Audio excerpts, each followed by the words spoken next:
होंगे कि ये हमारे हाथ में क्या है। ये है प्लास्टिक की थैली। दोस्तों, हमारी काबिलियत केवल इस बात से सिद्ध नहीं होती कि हम अपने लाइफ में कितने सक्सेस हैं। हमारी काबिलियत इस बात से भी सिद्ध होती है कि हम अपने लाइफ को कैसे जीते हैं और आस पड़ोस के वातावरण को भी सुरक्षित और साफ सुथरा रखने में अपना कितना योगदान देते हैं। अभी बारिश का मौसम है और आप सबको पता है कि बारिश के मौसम में सबसे ज़्यादा कचरा अगर किसी चीज़ से फैलता है तो वो प्लास्टिक की थैली से फैलता है। वैसे तो कई बार प्लास्टिक की थैली पर बैन लग चुका है, लेकिन हमारा आदत इतना बिगड़ गया है कि इसके बगैर काम नहीं चलता है और हर दुकान वाले ये रखते हैं और लोग इस्तेमाल भी करते हैं, इसमें सामान लेके अपने घर भी आते हैं। खैर, ये बात की बात है, लेकिन आज मैं बताऊंगी कि आप इसको रिसाइकलिंग कैसे कर सकते हैं और मतलब ये वातावरण में कम दिखे, इससे कम कचरा फैले, इस बात का आप ध्यान रख सकते हो और बहुत हद तक कामयाब भी हो सकते हैं। तो आप इस वीडियो को ज़्यादा से ज़्यादा शेयर करेंगे, बहुत ज़रूरत है। देखिए, अभी जितने भी नाले जाम हो जाते हैं, बरसात के मौसम में पानी भर जाता है और फिर जनजीवन इतना प्रभावित हो जाता है, गंदगी फैलने की वजह से बरसात के मौसम में बहुत सारी बीमारियां हो जाती है लोगों को। इसमें ये प्लास्टिक का थैला अहम भूमिका निभाता है। आप सोच रहे होंगे कि मैं इसका क्या करने वाली हूँ, तो मैं आप सबको बताऊंगी, लेकिन पहले आप ये जान लीजिए कि जैसे हमारे घर में ये सारे प्लास्टिक आते हैं, हम उन्हें कचरे में बाहर फेंक देते हैं। फिर ये प्लास्टिक जो कचरा साफ करने आता है वो एक जगह इकट्ठा कर देता है, फिर वहाँ ये जलता है और उससे जो धुआं निकलता है वो हमारे सेहत के लिए बहुत खराब होता है, हमारे सेहत को बहुत इफेक्ट करता है। साथ साथ इस कचरे के जलने से कई सारी बीमारियां उत्पन्न हो रही है, कई सारी बीमारियां फैल रही है और वातावरण प्रदूषित हो रहा है वो अलग।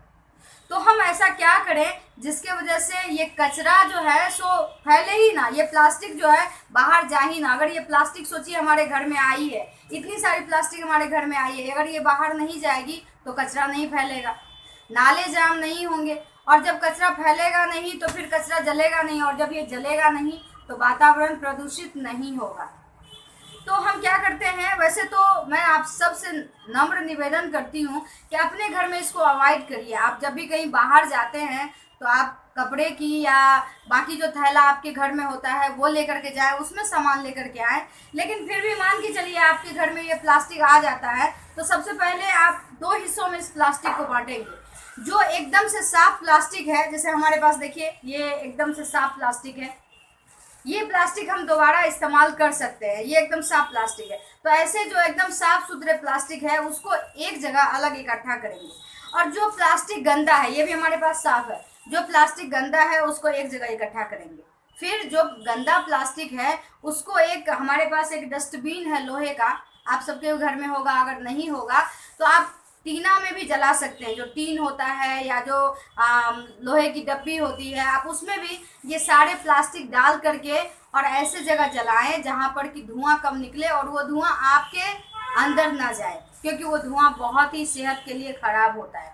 अब जो ये साफ प्लास्टिक बच गया है तो इस साफ प्लास्टिक को क्या करेंगे कि इस तरह से इसको जो है सो फोल्ड कर करके, आपको मैं दिखाती हूँ, इस तरह से आप इसको फोल्ड करेंगे, ऐसे ऐसे फोल्ड करके इस तरह से आप जो है, तो जैसे मैंने फोल्ड करके, इसमें अभी 50-100 प्लास्टिक है, मैंने रबड़ लगा दिया इस तरह फोल्ड करके और ये मैंने बना लिया है। इसमें आप देख सकते हैं कितने सारे अलग अलग साइज के, अलग अलग कलर के प्लास्टिक है। और इसको क्या करेंगे, जैसे हमारे यहाँ तो फल देने आती है, सब्जी देने आती है, तो मैं उसको दे देती हूँ कि आप ये इस्तेमाल कर लें दोबारा।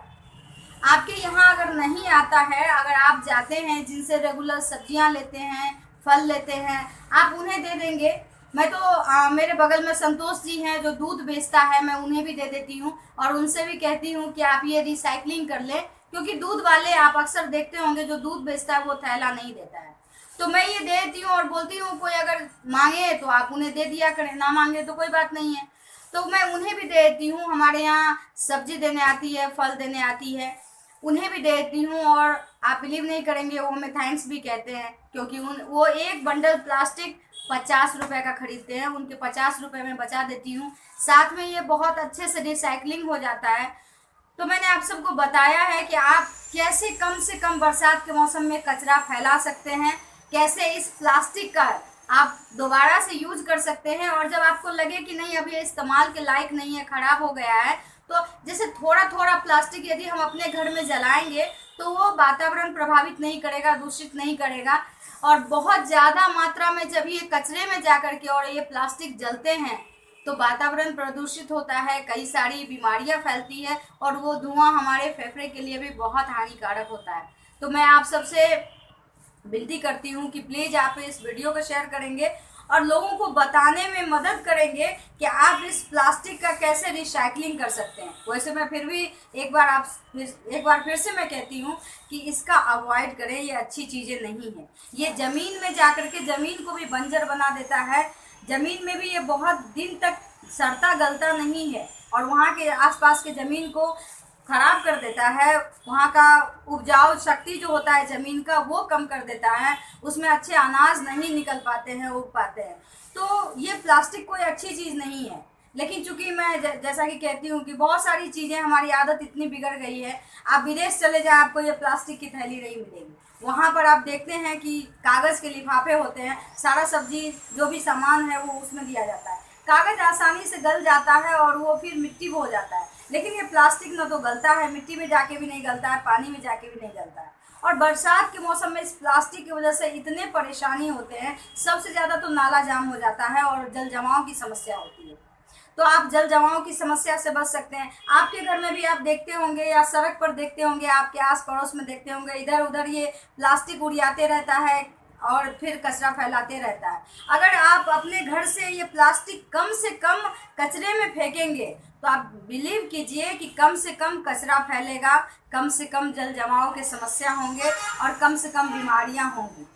और आप इसको इस्तेमाल भी कर सकते हैं। और मैंने आपको बताया कि अगर आप ये खराब हो गया है, इसमें दाग लग गया या सड़ गया या बेकार हो गया या गंदा हो गया है, तो अगर आज साफ़ सुथरा है तो दोबारा इस्तेमाल करें। लेकिन साफ़ नहीं है तो आप इसको कैसे फिर से नष्ट कर सकते हैं और कचरा फैलाने से रोक सकते हैं। तो सिर्फ नगर पालिका वाला का काम नहीं है कि वो आस पड़ोस को साफ़ सुथरा रखें, ये हम नागरिक का भी काम है कि हम अपना शहर, अपना राज्य, अपना घर तो हर कोई साफ़ रखता है, लेकिन अपने शहर के को साफ़ रखने के बारे में भी सोचना हमारी जिम्मेदारी है, तभी हम एक अच्छे नागरिक कहलाएंगे। मुझे उम्मीद है आप सबको ये काम की बातें पसंद आई होगी।